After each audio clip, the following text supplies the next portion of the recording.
What I want to talk to you about a little bit is a process for thinking about the purpose.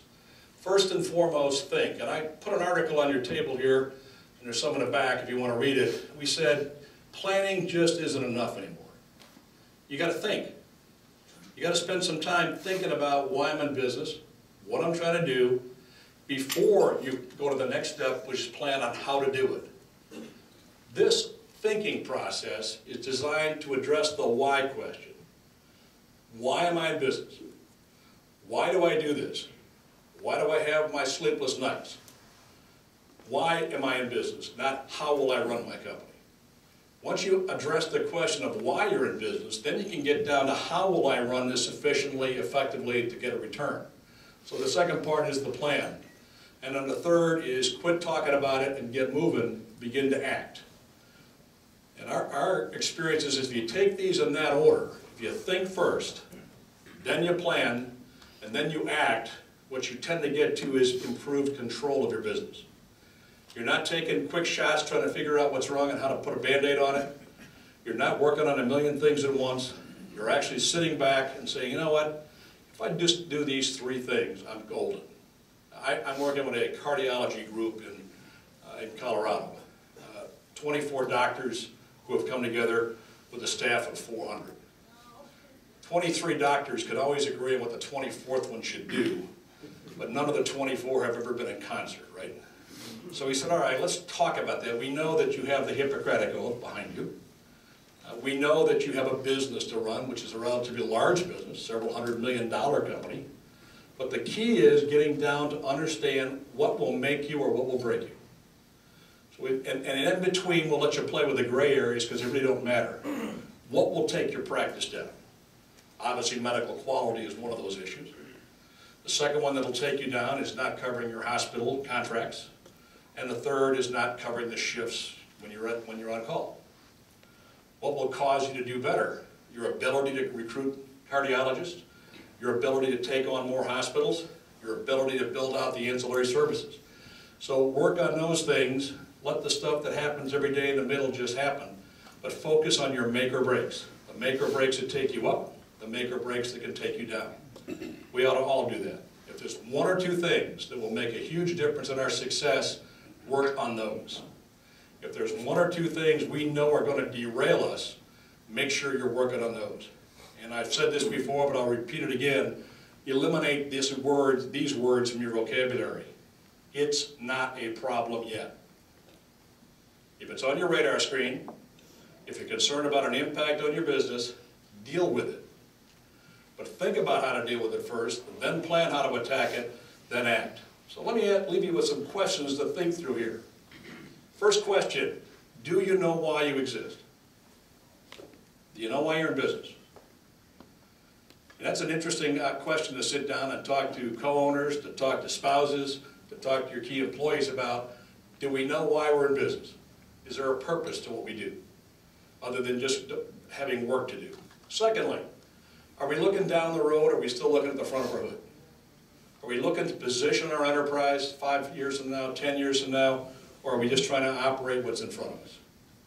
That's what happened to us last time, right? We were so busy working our businesses. We had the tyranny of the financial statements driving us.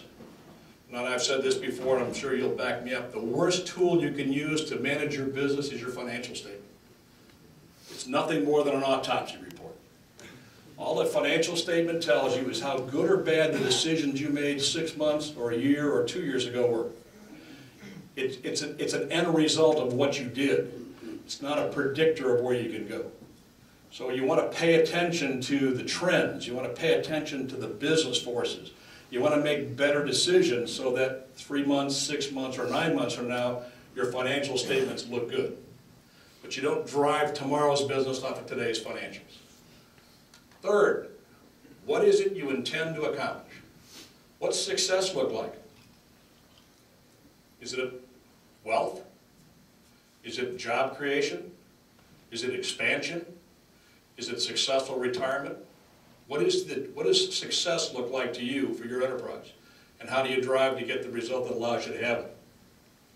And then answer this question. It's interesting. I'll ask a lot of customers this of mine. Tell me what it is you do well and tell me how you know. and then tell me who told you. Don't tell me what you do.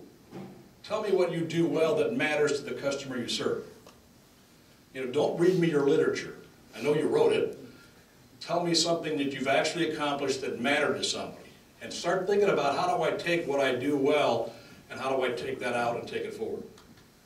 What factors, as you look forward in your businesses, are going to have the greatest impact on you? Not having the right people in the right job? Shortage of capital? Not keeping pace with technology? Letting your quality slide? Getting commoditized?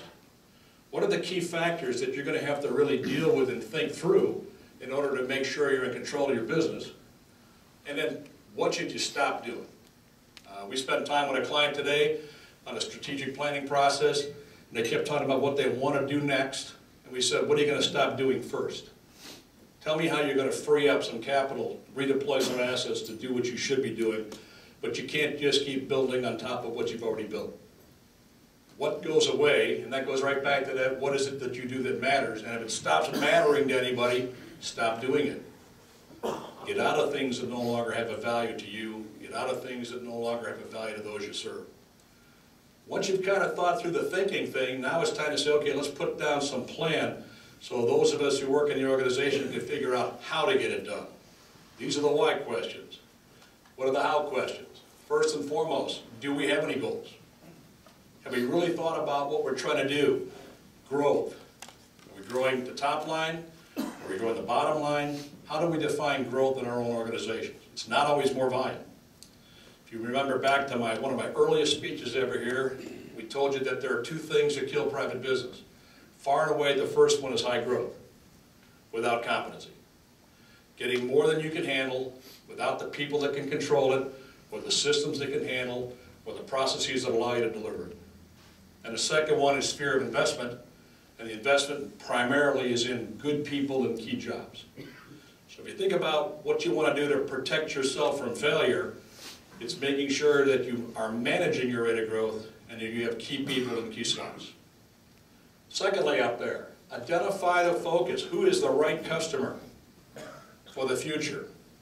Not who's your current customer, who is the right customer for your future? We talked to a guy recently. He said, my problem through this recessional period was the fact that I've had no loss of customers and an 80% loss of business. And who do you think his customers were? GM, Chrysler, and Ford, right? So he said, I'm really in trouble. Nobody went away, but my business has gone away.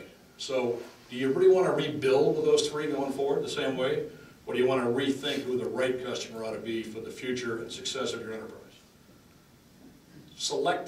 Once you've selected the customer for the future, then understand their true needs.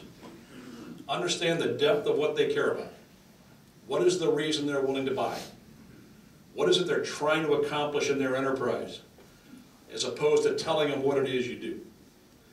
Let them talk, listen to it, and then see if you're a match for what it is they're trying to do. When you match up correctly, then you select that customer to serve. And then you pay a lot of attention talking about where the competitive threat will come from. Who could take this away from me? Is it a substitute? Is it a new entrant to the marketplace? Is it a change in governmental standard? Is it something my suppliers are doing? Or is it something my customers are demanding? And you start to think through where my threats will come from. Seldom do they come from your direct competitor that you're fighting with today. They're almost always outside of the ring. They're almost always the bullet you don't hear coming to get you. Right? Then once you've gotten that done, get busy and act. Start doing something. Invest time, people, and money in those programs that fit your company best. Those that have a return based on what it is you want to accomplish. Secondly, quit dealing with the stuff in front of you. Focus on your make or breaks. Third, small victories are good. You don't need to hit home runs. Financial improvements in your business. Stronger position with your customers. Greater market share. Higher quality. Go for the small victories. Build on your small victories. And then last but not least, don't get locked into it. Be flexible. Reevaluate what's working. And if it quits working or it quits adding value, start thinking about other things and other places you can do. Other places you can go. This is not rocket science. This is thought work. This is, as I tell business owners on a regular basis, This is you being employed from here up. And we tell business owners that Ale run on a regular basis, if you want to be successful, stop touching stuff. You have employees whose job it is to operate the enterprise. Your job is to think, to position the business, to ensure prosperity long term for you, for those who put faith and trust in you. If you're down in the ditch digging, you don't have the ability to see what's coming. You need to get out of the ditch, you need to get your hands off the work, and you need to make sure that this company has a chance to be prosperous no matter what the environment.